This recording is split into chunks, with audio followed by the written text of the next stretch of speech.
think the first thing I found out is like, we've done a few of these interviews and they just go by so fast. Before you know it, you've been talking to somebody for like 45 minutes. You know what I mean? Yeah, yeah, especially when it's a really good conversation and you really just start to get into it. Yep, that's how you know, man. That's how you know. Right, We start getting lost on time. Exactly. I mean, and it's funny. Like I always have like a set number of topics that I want to talk about, but sometimes it just ends up going off on a tangent, which is fine, and just let it go. Yeah, it's human nature. You know what I mean? Right. Everyone's want to talk about something different, but yeah, having topic points is definitely good. I don't think I could do interviews. My brain is so sporadic. I'm very ADHD. So like I'm always jumping off on different points, but I tell myself these days to try and tunnel vision it, try and do it better. Yeah, I mean, like I gotta just like even when I'm recording the episodes, I gotta keep my little bullet points and like kind of and go through it like that. Yep. Yeah. I'm sure by now it's muscle memory for you. Also, thank you so much for asking us to be on the show. Happy to be here, man. Oh, for sure. Like I said, I featured you guys on episode 2 with why am I blanking on the name? Sunshine, which is I saw local Philly band and like I saw the video, which was awesome. So thank you, man. Yeah, you guys have a lot of like awesome videos. You have a lot of videos. Yeah, absolutely. Thank you so much. I appreciate that. So like what made you guys decide to like bring that back as part of like a big part of the like the band experience or like the goalkeeper experience? So I'm not really sure what brought it like up in the beginning, but it just naturally has grown since we've been doing it. We always felt like when we were marketing something or putting a song out, it's always best to have some sort of visual around it. And it's so strange to see how far it's grown to where we are today. Because I remember our first music video for Leftovers. I didn't even realize we were making a music video that day, and we were just recording something. You could see me in the background, like texting on my phone, like not taking it seriously, and just like what's going on. Yeah. yeah. And we just, I don't know, we just realized that like throughout the videos, like we really show ourselves and it's very personable and we try and include as much of our personalities as we can in it. And like, it's become, a trait of ours for goalkeepers. So we just keep it going. The next few videos we're so excited to have released. Just Say It comes out in like 2 weeks, next Friday, I think. Oh, nice. And then obviously we have, and we have so much more coming. Yeah, we got a lot of big plans. There's not too much else to do right now, and you can find that creative outlet in videos, and it's also always good content. So like, I don't know, it's fun to make. Yeah, it seemed like actually like in the when I was looking through them, it seemed a lot like you guys just do a lot of documenting of your band life, and it kind of eventually get formed into a video. Yeah. Yeah, that comes around a lot, especially with like Leftovers is that way. Some of Forgive Me has done that, and Chances, which Chances is my favorite music video so far that we have because Casey Allen, he's an awesome photographer. He's good friend of ours. He's done a lot of work with us, and like I think he just really captured who we were over that weekend he was with us, and in that video it really shows. There's a lot of Mark, there's a lot of Cody, and there's a lot of Ryan feeling on that, and that's the best part. When it comes down to bands, I think something we do exponentially right is just really, really push our personality. And you understand who Mark, Cody, and Ryan is. And I think that's the best part of Goalkeeper. Yeah, it really comes through. When you mentioned Chances, I wrote a note about that. So I was listening to it, and like to me, it's the most like beautifully humble song that I've heard in a long time. Because I was listening to it and I was just like, oh my God, I feel that. And like, there are certain certain people that I've dated. I'm just like, oh my God, I'm so lucky. Yeah.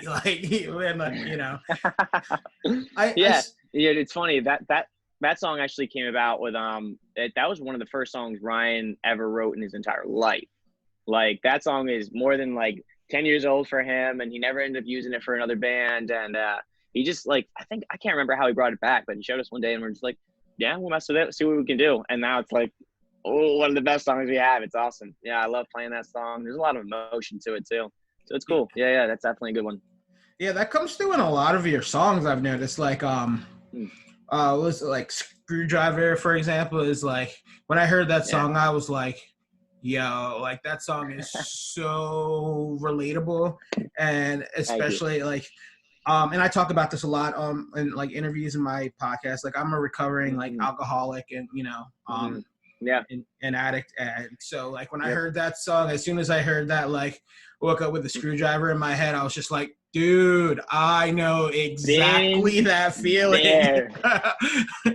Way too many times. And yep, dude, I understand that completely. And that song is that's actually my favorite song so far to play live, because it's such a slow burn. You start so slow, it's just that guitar bringing it in, and then you end with gang vocals at the very end. The journey in between is just so awesome, and it's great people can relate to it, because one thing that we not, I wouldn't say struggle with, but really considered when we were writing that song, is that there's this, like, I feel like this moment in where it flips, where like it's kind of funny, and then you're like, hey, what's going on with this character in the song? Like, they really do have this problem. So like, and it points in the song, it's just this song about, you know, waking up with a hangover, but then like, you know, later in the song, it's more about like, hey, I have, you know, like, there's a deeper issue here, like what's going on. So it's awesome that people can relate to it. You know, I think we've all related to it in our own times, because I've definitely woken up with way more than a screwdriver in my head sometimes, and you just like, what the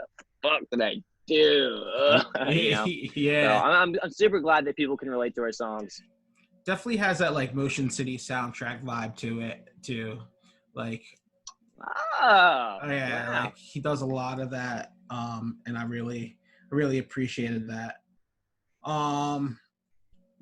So let's talk about the new record a little bit. So I saw you guys work with Lil Pew from Cartel on this. Is that correct? We did. What was that like? Because like in my mind, like up on that. One of the pop punk legends. He is. Oh, absolutely. And to meet him, you know, you wonder like what that's gonna be like, because there is such a huge name garnered before Cartel. So you meet this guy, and he's the most down to earth person in the entire world.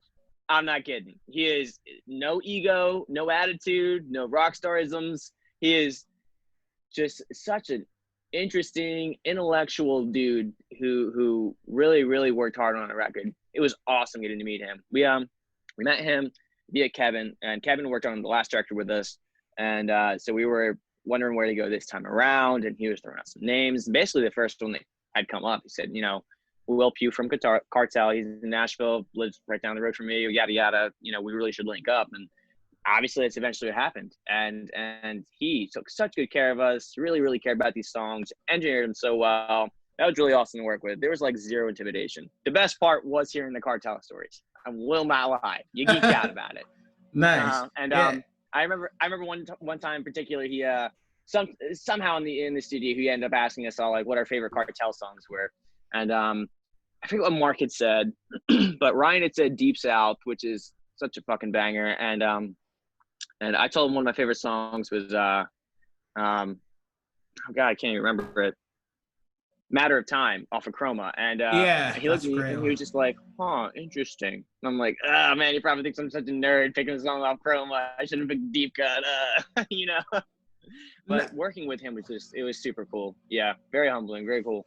Yeah, dude, Chroma's a great album though. Like my favorite Cartel song is "If I Fail" by far, and I have no shame at all. Yes, that's what I'm talking about. Yeah, absolutely, dude. No, Chroma hits. I remember, I'm kind of shameful, I'll put my hands up on this one, but I actually listened to that record in full the first time they came around to do a 10-year anniversary tour for it, because I was really into a band that was on the that was opening for the tour. I can't remember who it was now, but I ended up seeing them live for that 10-year anniversary in Philly. And dude, fucking changed my world. That record is so good from start to finish. There's just such a progression. There feels like this journey you take with them. And by the end, you get to the Q&A, and it's just, you know, you're sitting in your car for like 13 extra minutes. Yeah. Dude, they, you know, I still quote that if you're not getting answers, and ask better questions. I still quote that to everybody like that's like confused about something to this day. Like the first time I heard that, I was just like, oh shit. Like I'm fucking up here, you know? Yeah, dude. And Cartel's super awesome band. And I actually got a little bit more deeper into them after the studio and off the experience, obviously. But like diving deeper into them, they're just such a good rock band, such a phenomenal band overall. And they've seen a lot of success, and they've done the whole gamut. You know, they ran it. You know, so hearing his stories and just like being able to sit there with them, it was really cool. It was awesome. I didn't even think about half the time like this is Will from Cartel. It's like this is Will. He is the dude putting my record together, and he gives a shit about my songs, you know? So it was really cool for him to separate anything about that ego you think rock stars have. Because, I mean, let's be honest, you know, Will's a rock star. Yeah, he's kind of a rock star. And like every sense of, yeah, and all every sense of the word, like super good looking, like dude that just plays in this awesome band. Like I'm not ashamed to say it. I'm not ashamed to say it. No, absolutely not. No, claim it. No, he's an awesome man. Yeah, no, dude, he was cool. Kevin was really, really awesome to work with this time around. So he did Bad Times Don't Last with us, and obviously went to work with him again. So for Life in Slow Motion, he really buckled down, pulled up the boots and got the work in. He did a lot with us. Happy, the first single that we released, is actually fun fact, I Hit the Light song that he had demoed out for them back after Summer Bones was released, and then they just ended up not doing too much. So he sat on it for a while, and then we were passing demos back and forth, and he was like, I'm not sure how you guys feel about this because you're new to it, but like I do have this song. It's got like just instrumentals written. Do you want to check it out? And we were like, duh, yeah, absolutely, 100%. You know, and so we checked it out. It slayed, obviously, and yeah, we just worked with him for the rest of it, and we just put some lyrics to it, and that song, fucking banger. First song for the record, super, super approachable and heavy hitting. So I think that one really fit our niche well. And then the other person we got to work with on the record was Seb from Neck Deep, which was super awesome because like the first thing he wanted to do is just have a FaceTime call like this and just get to know us before he got to work on the record. So we're like 10 minutes into the conversation on FaceTime, and this guy's like, so yeah, do you guys have any like ghost stories? Like anything paranormal ever happened to you? And I was like, what? What? Yeah, absolutely, dude. And we say, yeah. We ended up talking just like the bullshit for like, 30, 45 minutes. And it was nice to get like a little look into his world, and then for him to look into our world. And we just talk about the records we like and the music we grew up on and the sounds we were going for. And it was really cool. I think the reason why I feel so confident about this release is just there's so much personality, dedication, and cutting your teeth on these songs. Just like everyone's got something to prove. Everyone's been more than, over the edge for being involved, and they've put themselves into it. And it's just been an awesome process. Yeah, it's I'm very impressed with the record, and I think that I saw the what is the lyric breakdown that you did on Beyond the Crowd for All the Crowded Rooms. Oh no! When you said, but like when you guys said like Goalkeeper teaching people how to break up, like that actually hit. Yeah, I'm like, that's and then I like I was listening to like all your old stuff too, and I was just like, that's really what they're doing is teaching people how to break up. This is great. It's like you're doing the world of public service with your lyrics. It's so funny. It's so funny you mentioned that lyric video, dude. There's a segment that I guess it's gonna come out a little later, and I'll just talk about it. But like they had this segment, I forget what it was called, but essentially they asked us some funny questions. But before you had the funny question, you had to find it underneath the shot. So you had to take the shot first and then read the question under it. And there was probably about like 9 shots for Ryan and I to split. And by the time we started the interview or the lyric breakdown, my mind was like working at probably 35%. So behind the scenes, this was a drunk history Goalkeeper style. Yeah, basically that's how it got to it. Yeah, and like my mind was working like, so they were like, explain the lyrics and just kind of talk about them. Like the camera came on, I'm thinking to myself, look, these lyrics mean exactly what I'm saying, but like, how do I say the definition of this lyric without just reciting the lyric? And right. So I just like end up stumbling through whatever it was. I've watched that video like maybe once out of just like pure like embarrassment to get through it, but it's funny. It's awesome, man. Those guys are awesome. To all the Crowded Rooms, such cool people. Love to have the conversation with them. Don't remember half of it. but you know what? It was a fun time. You know what? Little secret confession. After I listen to my podcast, like just to make sure that everything is good and like I put it out Yeah. there, I usually don't listen to it again because I'm just like, I don't want to hear my voice anymore. Right? Right? I think that's something everyone agrees with. No one likes to hear their voice in recording. You know? I don't know why. Someone was actually telling me it's like kind of a scientific thing because because the voice that we hear in our head is different because it's like the resonance or whatever is different than the voice that everybody else hears. So then like we hear the voice that everybody else hears and we're like, that's not, I sound like that? Like that's terrible. Yeah, it's like, ew, I sound like a McChicken being put through like a blender. This is disgusting. I don't know why my voice sounds like this. Right. It's like, is my voice really that high? Because it doesn't sound that high in my head.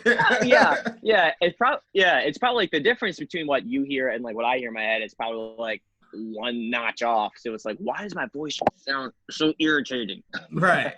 But yeah, I think everyone gets like that. For sure. So random thought about the album. Like I saw the cover and I love the cover.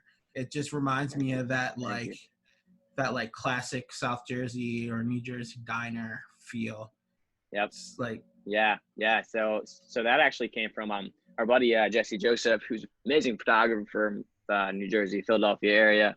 He had posted a photo set of that diner, literally that exact picture, and Ryan was scrolling through his Instagram and saw it and was like, yeah, that's dope.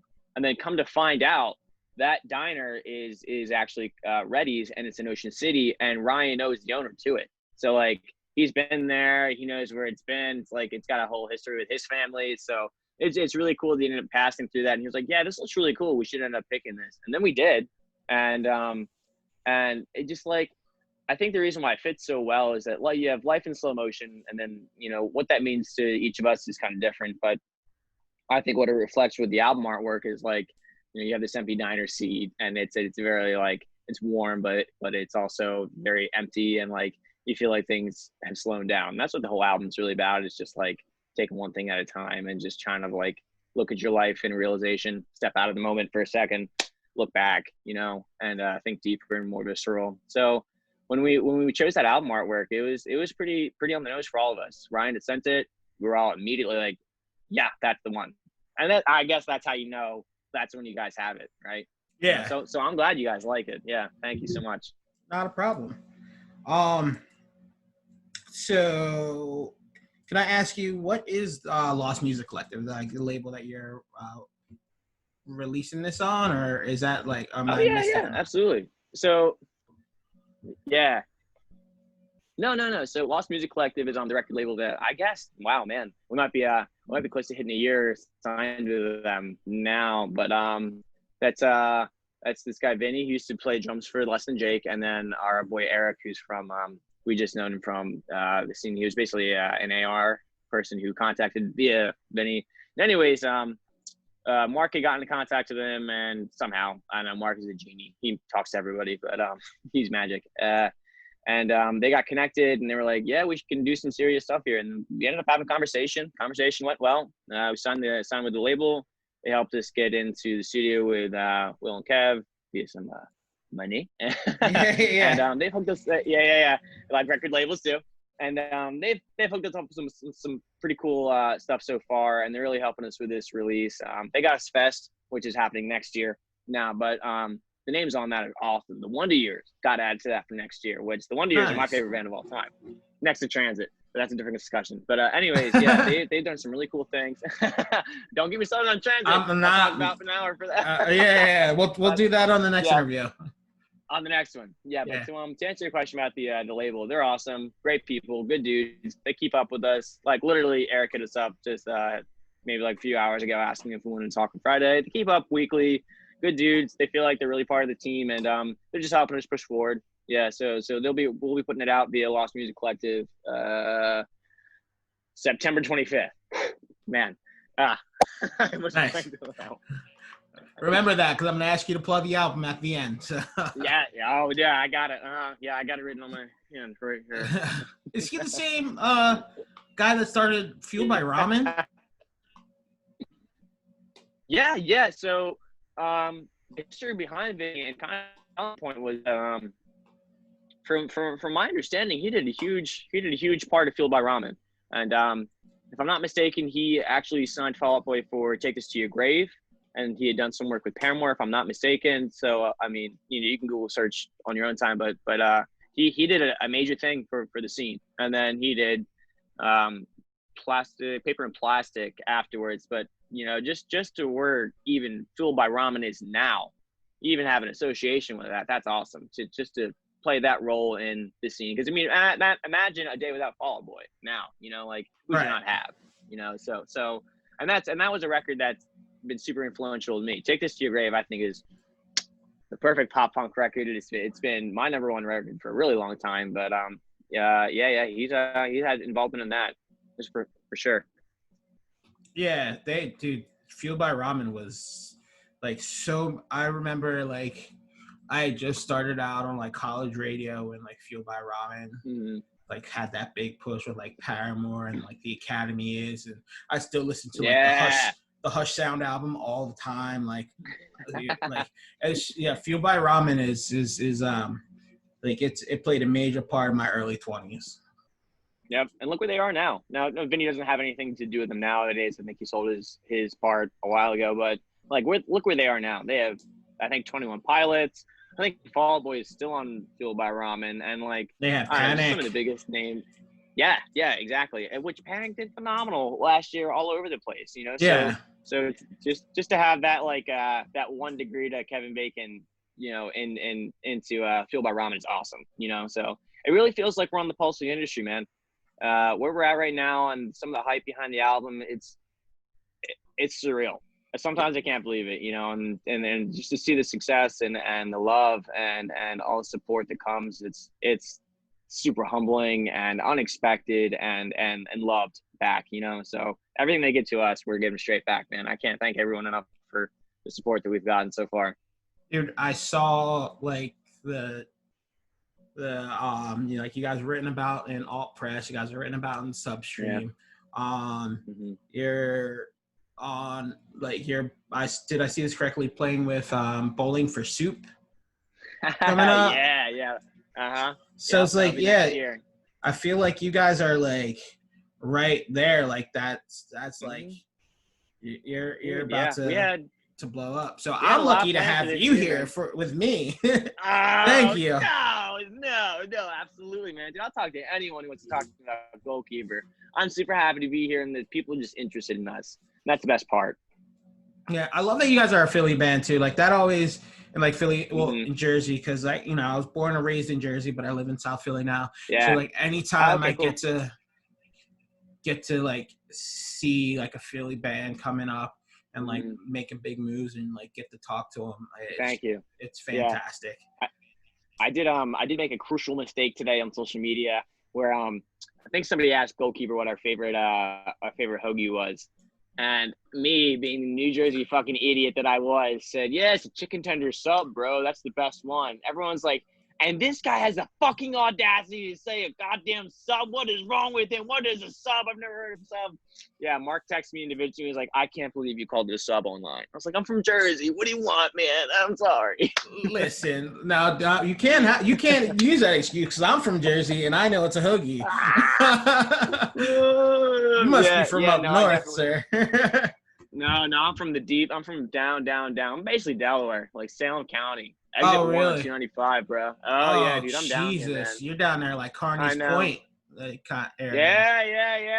My mom lives there. Yeah, I have my closest neighbor used to be a cow for like the longest time. That's about it. So you can imagine why I love pop punk so much. It's like gotta leave this town. Well, I grew up not too far from you, actually, in Woodbury. No way. What? Yeah. So dude, like small world, man. Small world. I was in a band about 10 years ago, and we used to play at like Hangar 85 all the time. Hangar 80, yeah, dude. Or 84, which one? Yeah, I was gonna correct you, but I didn't want to. Yeah, Hangar 84, dude. That place was the fucking shit.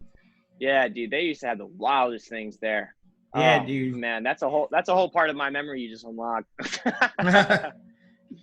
Yeah, New Jersey, South Jersey has some really cool shit going on. Yeah, some really good bands have come out of there too. It's just so impressive. Yeah, absolutely. Yeah, South Jersey, Philly area. It's just got that dynamic, man. Something Right. about it is just like you feel that hard, mean, winterized person who's putting on that record. Yeah, the Northeast is awesome. With Absolutely, the feel that Philly does. with all the things that have come out of like Philly and Jersey, like do you ever like Mhm. do you recognize like the capacity of like what you're a part of from time to time? Does it ever dawn on you like, yeah, we're a part of some big stuff here, like some big names came out of here, you know? Dude, man, I would love nothing more than one day to be, the associated with all those names, the starting line, Tiger's Jaw, the Wonder Years, Hall and fucking Oates, dude. Like, Yeah. I don't, there's just so much that's come out of Philly. It almost feels like we have something to prove, and that's why I always feel like we're working so hard, is that we have this chip on our shoulder that we want to push as hard as we can. We ended up starting this band, right after all of our other bands had collapsed. Literally, we played As the Pizzas at the last show my previous band ever played. So as soon as that show ended, my band ended, and then Mark and Ryan were like, yeah, we should do this as a real thing, and then we just hop right on that. So like, chip off the shoulder, dude. We had so much to prove and so much to gun for. It's like, that's why we put in the work, and that's really what shows it. Mark is talking to people every day, emailing cold, reaching out for publication, talking to people on Facebook. Ryan and I are always writing every day, also doing the same things, but like, it's about the amount of work you put in. Like, we're really, doubling down. We're gonna make it. Yeah, I mean, like actually, I got the press release from Mark, and I didn't even know it was on your guys' email list. Like I know that, like I had mentioned you and like followed, like we like follow each other on social media. Maybe I know I definitely follow you guys, and whenever I put an episode out, I tag all of the artists in like the Instagram and Facebook and Twitter posts. Nice. So yeah. What were your old bands that you were mentioning? Yeah, so they were Mark's band was called First of Autumn, and they were like this pop punk band with like this dad rock kind of singer deal. It was interesting to say the least. Yeah. Okay. Not to say mine was any better, but I played in like a pop punk emo band called Hansford, and I later figured out that like the only reason why they picked me is like, yeah, you were like this crazy drummer, and like you always stayed on time, so that was good. We liked you. Like the rest of your band was just, I didn't understand it at all, but you were a really good drummer. I was like, okay, man, I'll take what you can give me. Dude, sometimes Yeah, it goes and then Ryan like played in a band called dude, man, it's all about you, and this is the craziest part. Ryan played in this band called Another Day Wasted, and they actually played my second show ever as Hansford. And I remember thinking they were like this awesome band. The singer Evan, he was really, really cool dude. We ended up connecting, and after making that small connection, man, we stayed in contact and kept playing shows, and that's how I met Ryan, and through those shows how I met Mark.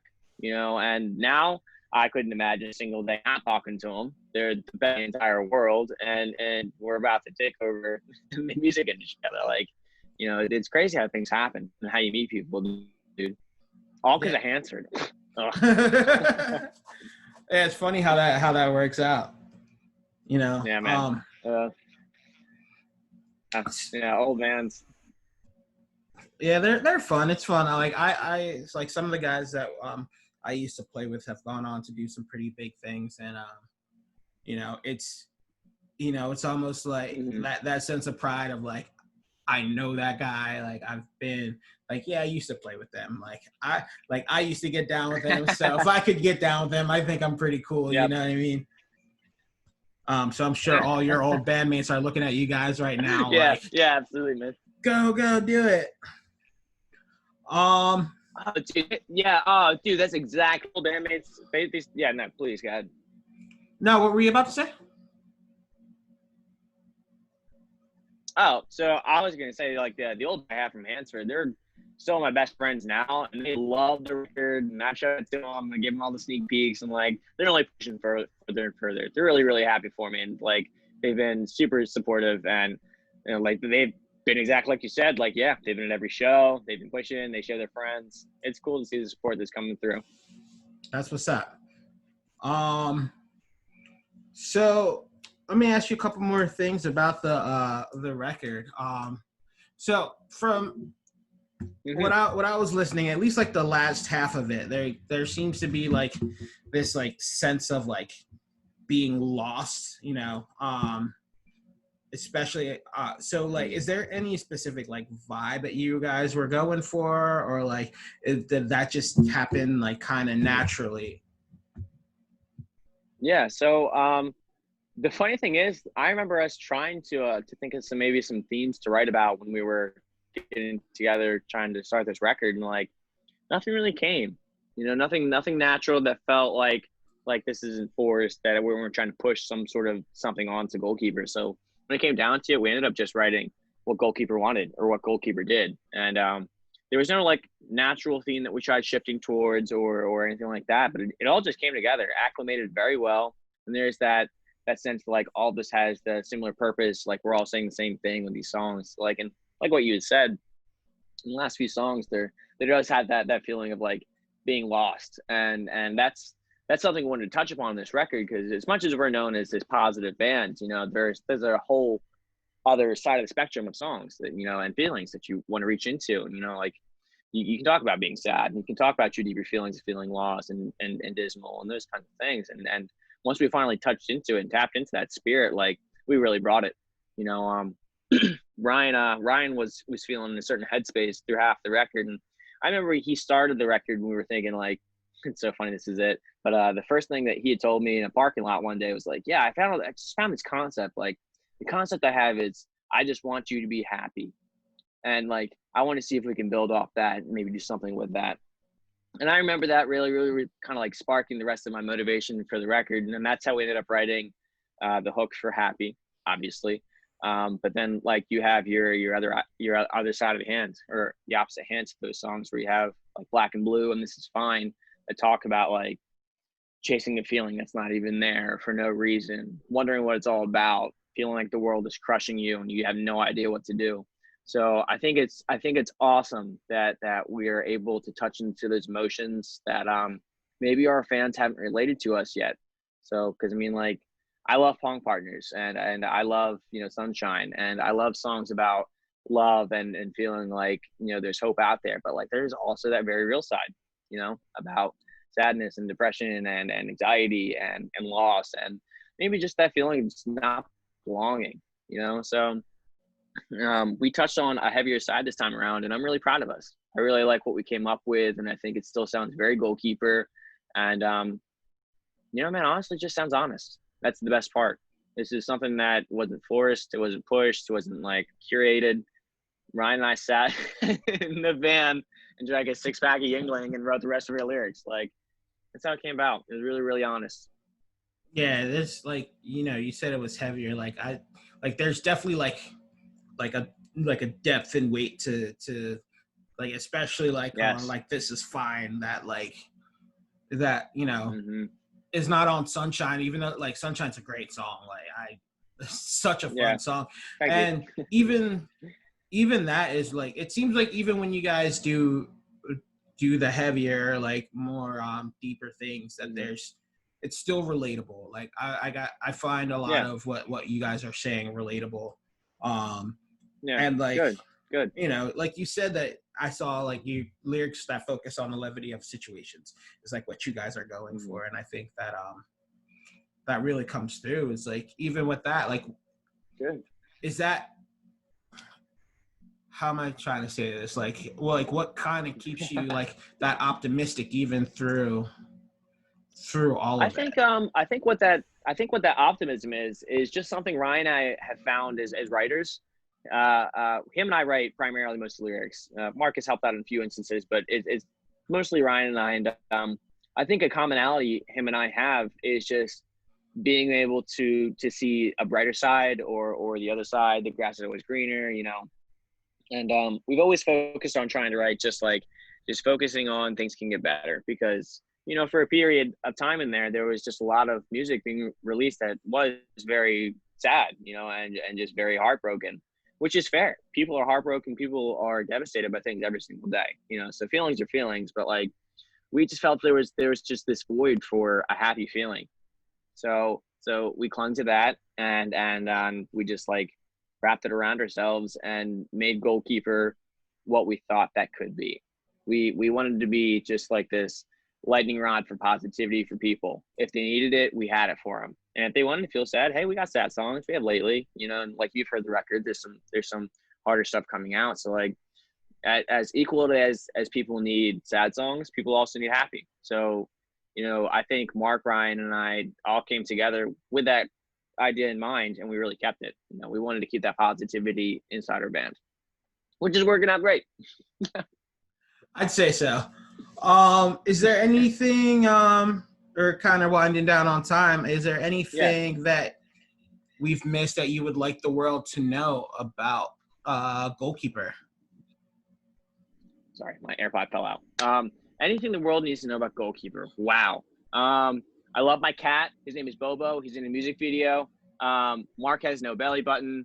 Ryan looks like a naked mole rat when he shaves his beard. We have an album dropping, an EP dropping at the end of September on the 25th, September 25th. Life in Slow Motion is coming out. It's a banger from the first second to the last second. There's all different types of punk on there. There's pop styles. There's a little bit of country influence. You know, there's heavier shit. There's breakdowns. It's all over the place, but all feels like one collective piece of art. If there's anything I can suggest to you, please check out Happy. Pre-save it. Well, actually, no, it's out. You don't have to do that anymore. I can stop promoting that. Pre-save, just say it. That's coming out at the end of this month, in just like 2 weeks. And then just get ready. You know, there's so much more coming for Goalkeeper. The release isn't where we stop. We're going to keep doing videos. We're going to keep up with all the fans and releasing as much as we can. And, you know, as soon as shows come back, you know, expect us to be there. We want to be in the top of your playlist now while you have to stay at home. But, like, dude, we want to be on the top of your, like, have to see list as soon as bands come back. That's what we want to do. So, like, listen to Goalkeeper. That's all I can say. You're definitely on the top of my have to see list when you guys come back and when we can go be free people again. Absolutely. So where exactly can they find the record or the singles? Yeah. So you can find you can find it all on our YouTube. We have all the videos up there. So all of our songs, most of them have a video up there. You can find anything on Spotify, Apple Music, Amazon. People use that. Yeah, there's a few new ones coming out, but like you can find anywhere on your local internet. Just go ahead and type in Goalkeeper, Bad Times Don't Last, Happy, Just Say It, Coming Soon. It'll all be on your local internet. Awesome. And I'll definitely have links to that, to more of your content on the Beyond the Static website. So thank you so much for joining me, Cody. Like, it's been a pleasure. Oh, dude. Yeah, absolutely, man. No, this is awesome. Thank you so much for having me. If you ever want to talk again, please let me know. I'd love to come back. You know, you're an awesome dude. And like you said, as soon as shows are back, I expect to see you out there, man. I'll buy you some nachos at the bar. That's what's up. I like it. Yeah, maybe talk again closer to the record. Yeah, no, that'd be awesome, man. That'd be super cool. Thank you so much for having me tonight, man. This has been awesome. Yeah, it's a lot of fun.